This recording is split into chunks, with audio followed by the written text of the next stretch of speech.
Daniel O'Mara from O'Mara Property here once again with Scott Craig, our sales manager, and welcome along to this week's video market update or weekly market update. So Scott, let's get stuck into it for another week. Yep. What's sold in the past week? Picked up, Dan, been 10 this Good week. stuff, yep. And lots of news of other sales and offers being accepted across the area. We've as certainly well. noticed that in our office. So big time. It's it is across the board, Yep. although we seem to be getting a good share there. We are. Amongst it. Had a good week. What about the highest sale for the week? Yeah, 1.5 million for an acreage out at Anna Bay. Good stuff. So Excellent. another over $1 million sale. Yep. Going to be one Yep. a week. Seems to be some money out there for the right properties. Yeah, for yeah, sure. there is. That's great. All right. What about what's come onto the market this week? Yeah, it's been big, back to 24. Also up a bit. It seems, yeah, the real estate's really picked up. Yep. And you can tell by the activity around here that it's been a big week. Everyone's flat out, so it's good. That's what we want. Yep, excellent. It's been flat out. Open houses for Saturday. What's on? Yeah, we've got 11 this week. Yep. And they range properties around the sort of 500,000 mark, right up to ones close to the million. Sure. Good variety. Yep, everything from nice townhouse towards the back of Nelson Bay through to nice single level home Vantage Estate. Yeah, Yep. units at Shell Bay, a bit of everything. In between. Yeah, Yep. Excellent. that's good. All right. Now, on top of the sales you're talking about, good commercial sale, Natasha here in the office put together through the week, $870 for a commercial sale that's not in the CBD, not in a commercial area. It's actually commercial property and residential zoning. So fantastic price there for that property. Brilliant. Only on the market for a couple of weeks. Natasha's been killing it with the sales and the leasing. Yep. She's got about 80-90% market share of the leasing in Nelson Bay for commercial property. Great. And commercial sales, rough guess it's got to be 80% somewhere there at the moment. So fantastic work there from Natasha. If you're into commercial property, you have to speak to Natasha. There's no two ways around it. Scott, you're going to talk to us this week about LVRs, loan to value ratios. I am. Great fun from the banks. Yeah, it's probably, it can be considered a bit boring, this subject, but it's something I thought people need to understand. Sure. Because they keep changing the goalposts on us. So really, what is it? What's loan to value ratio? It's how the banks work out how much you can afford to borrow, basically. It's the value of your mortgage, how much you want to borrow compared to the value of the property that you want to buy.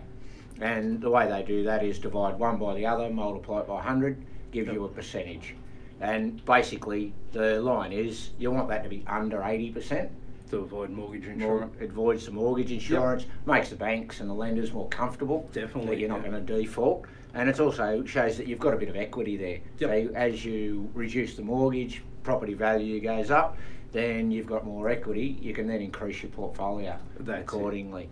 But really, lenders' mortgage insurance, that's just a protection for the banks. That if something does go wrong, that they've got that to back them up. But it is another, it's another thing to have to jump through. And sometimes you can get approved for the loan and not back for the lender's mortgage insurance. That's right. That does your loan in as well. Exactly. Yeah, no, it's a bit of a juggling act at the moment, but from what I'm hearing, it has loosened up a little bit. Good stuff. The banks, they're still taking a lot of time to get things through, but there's been more loans approved from everyone I'm speaking to.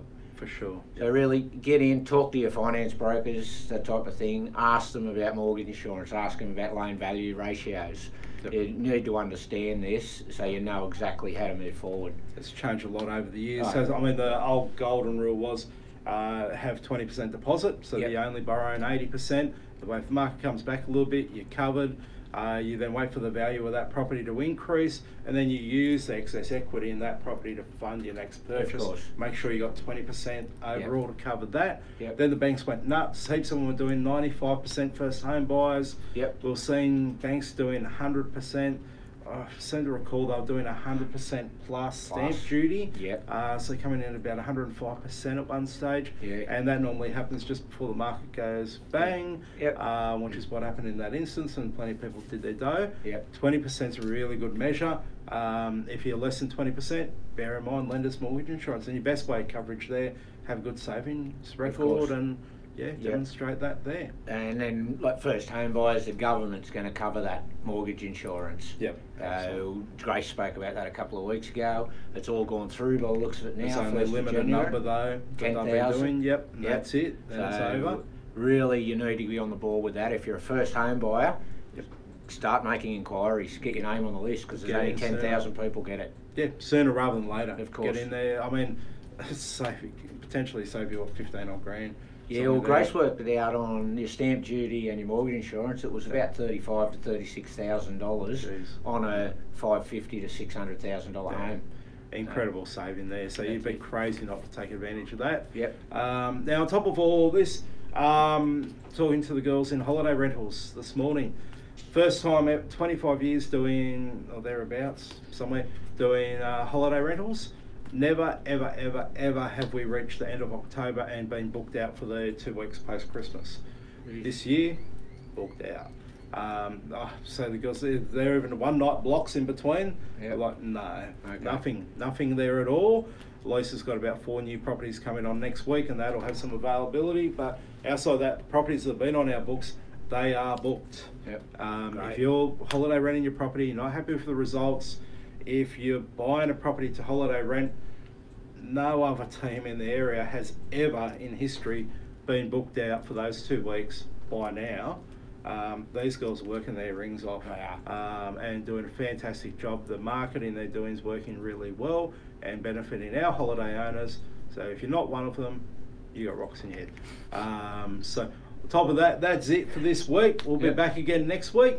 And you know, big open home weekend or big open home Saturday with 11 properties there. Everything else open by appointment as well. Of course. We'll start our auction campaign next week. 8 properties going to auction at the end of November.